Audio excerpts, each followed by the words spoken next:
All right, here we go. Nice to see you again. We're going to be going over Chapter 12, Collective Bargaining, the third reading for this week. And again, so collective bargaining basically gets into the labor unions and the idea of rather than individuals and employers and employees negotiating their wages, doing that collectively as a group and kind of artificially setting that for an entire group what their wages will be. But we'll kind of get into that a little bit more in chapter two. I'm sorry, question two. But first, let's just look at basic idea of wages, which is number one. What is an employer's basic goal when determining the wages of employees? What is the employee's basic goal? What determines the wage level in a free market? So again, the employer's basic goal in determining wages would be to have the lowest price. They're trying to keep their costs as low as possible. And you might think, oh, that sounds so heartless, but no, that's just, it's economics. That's how we make it. We're trying to be efficient. And so the employer's goal is to keep wages and pay somebody the minimal amount that they can in order to get the work done. That's balanced then with the employee's goal. His goal is to get the maximum wages needed in order to do a certain job. And he wants to push that in his own self-interest as high as possible.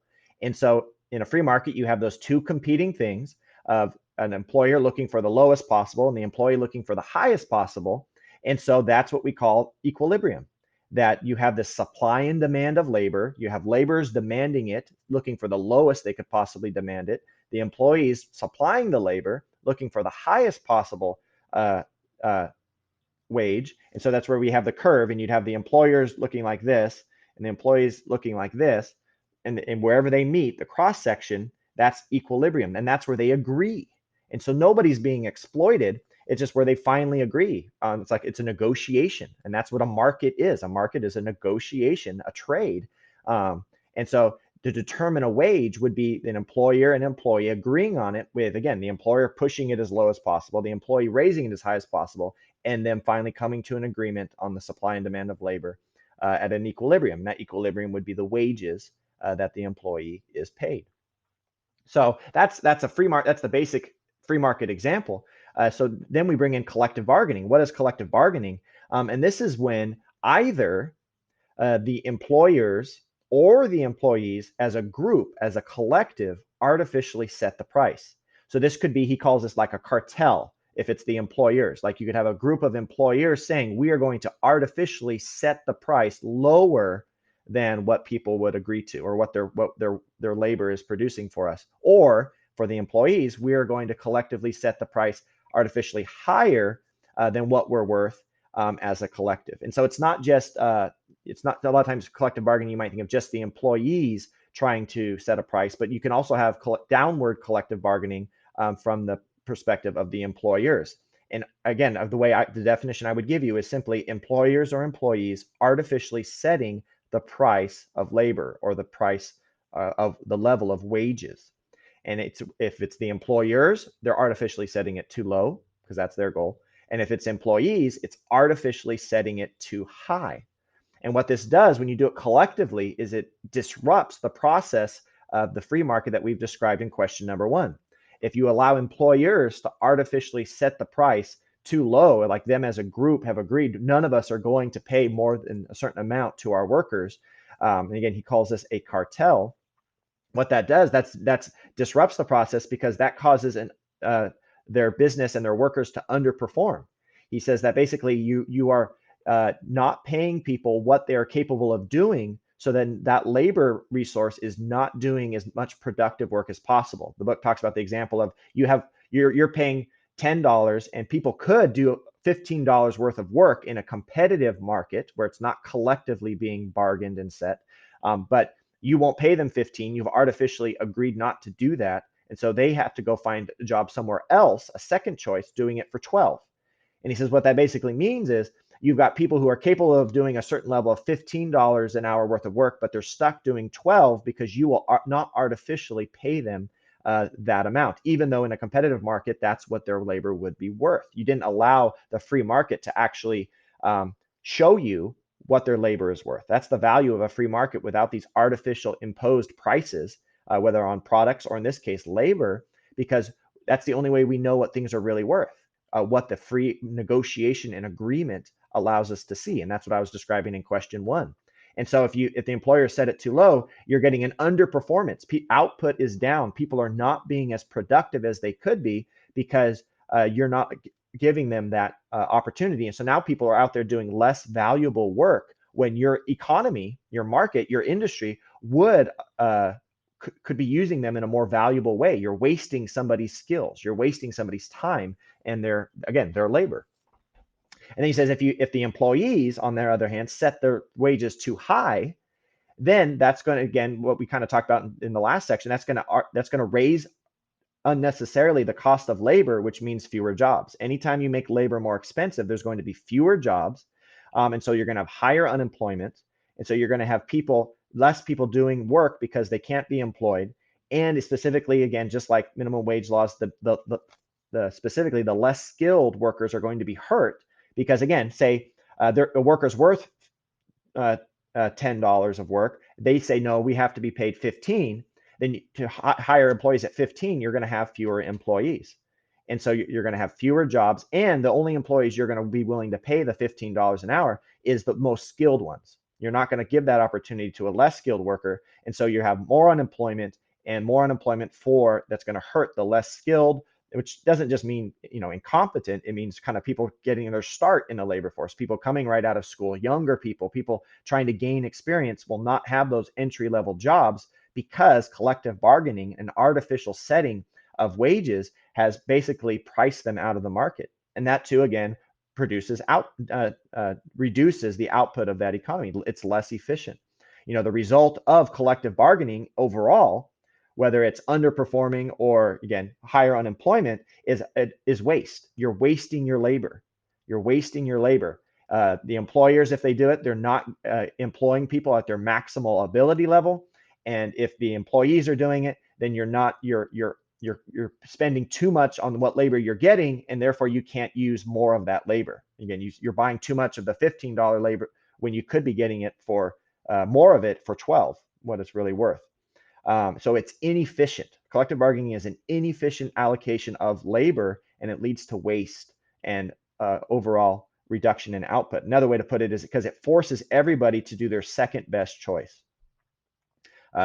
Again, if the employees are setting prices too low, then people aren't being maximally employed. They're doing the second. Instead of making 15, they're just going to make the 12, which means they're being less productive.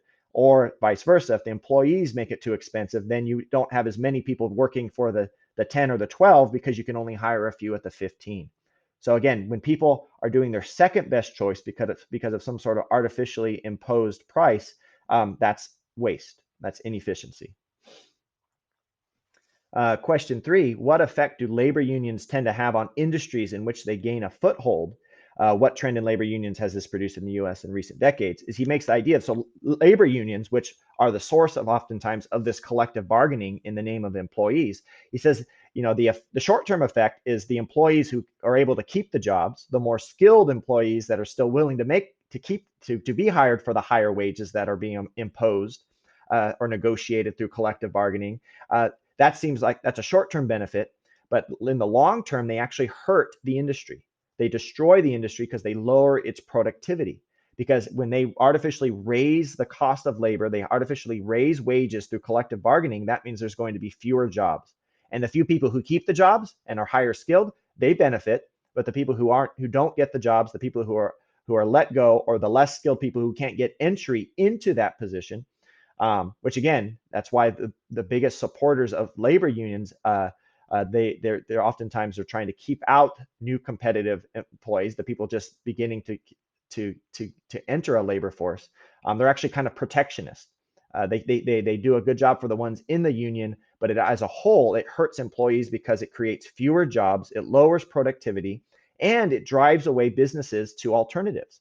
That when you make your industry more expensive and less efficient because they have to pay more for their labor than is warranted, then people are going to look for alternatives. He uses the example of John Lewis, who was a labor leader for miners.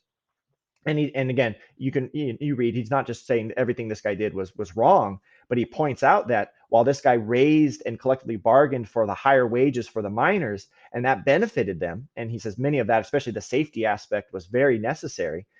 He says that the overall effect was that uh, there were fewer miners' jobs, and that people began to look for alternatives for this was coal mining.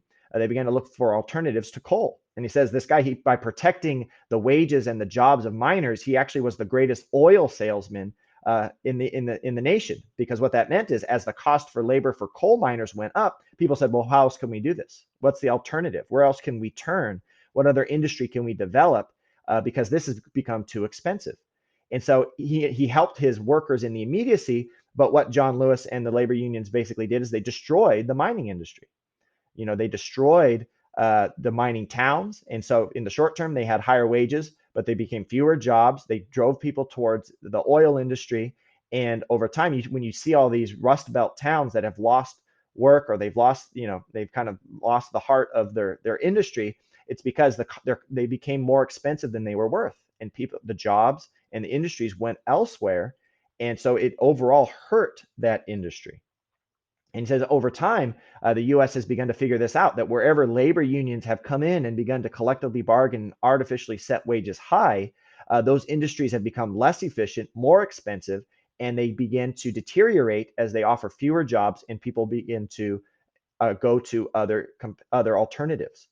And so he says at the high point, the U.S. was 30% of our labor force was union. 32% was union. He says right around now it's declined to 14%, because the U.S. is turning away from labor unions because they see that they have a negative effect on the industries in which they gain a foothold. In fact, he brings up this idea of givebacks, in which labor unions are actually giving back some of the benefits they've been awarded, because they've realized if they maintain all the benefits they've negotiated through collective bargaining, they're actually going to drive their industries into the ground. And he uses steel and the U.S. car industry as specific examples that had just, the cost of their labor had grown so high that they could not compete with Japanese car companies or international steel producers. And so you actually have other things going on in the U.S. Which are very good for the free market. These idea of right to work laws, where people don't have to join unions. They used to be, if you wanted to get into a certain industry, you were forced to join a union. Now you have these right to work laws where you don't have to join unions. And so the U.S. as a whole is tending away from labor unions, again, declining from 32% of the labor force to 14% of the labor force, because they see that the economic reality is they hurt the industry in the long term. Number question 4, though, says, where does the power and influence of labor unions continue to increase, and why? Is, he says, the reason that the number of people in the labor union the percentage of the labor force in labor unions is still 14% is because of government jobs. He says only 8% of union jobs are in the private market in the United States today. So of all the labor unions, only 8% work in private industries, I mean free market competitive firms. That means 92% have said, you know what, we're better off without the labor unions artificially raising the cost of our labor. We're not going to do this. And so that means 92% of union jobs in the United States today are in government jobs. So the one place where unions continue to proliferate, and he says basically the largest union in the country is the teachers union in public schools, is basically because, as we've said again, government jobs don't operate in the free market. They don't, again, they don't operate in the free world. There's no bottom line for a government firm. They don't have to worry about profits and losses.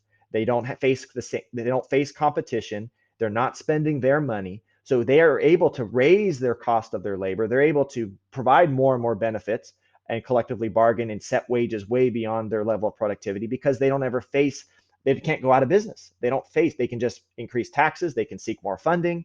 I just heard that the vast majority of this last stimulus package, however many $1 trillion it was, the majority of that actually went to federal jobs, federal industries, in order to fund them. It wasn't the money going to all the taxpayers, the little check that maybe your parents got, but it went to funding these firms that, again, don't operate on the same system of profits and losses, the same nervous system of being efficient and competing against other firms. And so it's only in that kind of controlled, pastoral, unrealistic marketplace that unions still proliferate. That it's in government jobs, in the state, local, and federal bureaucracies. It's in the public schools that unions, again, 92% of union members still exist.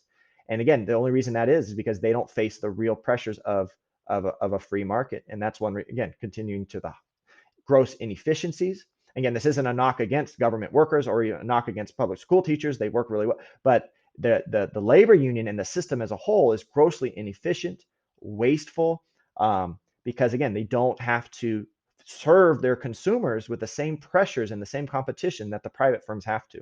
And the private firms over the last decades have learned that collective bargaining, this artificial setting of prices too low or too high, is inefficient and harmful.